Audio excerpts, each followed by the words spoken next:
In March, the Biden administration shut the door on many of the major economic avenues between the U.S. and the Russian Federation following Russia's continued invasion of neighboring Ukraine.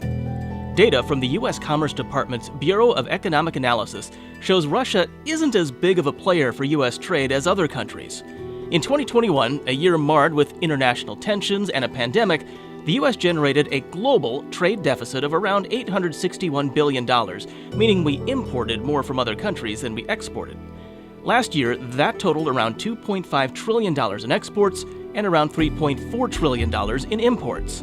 Unsurprisingly, of the total imports, China comes out on top as the number one provider of goods and services at $527 billion, followed closely by Mexico and Canada.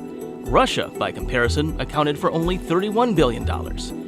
Of the total exports, the U.S. exchanged the most goods and services with our friends across the borders, with Canada coming out on top at around $363 billion, followed closely by Mexico. Russia accounted for just under $11 billion.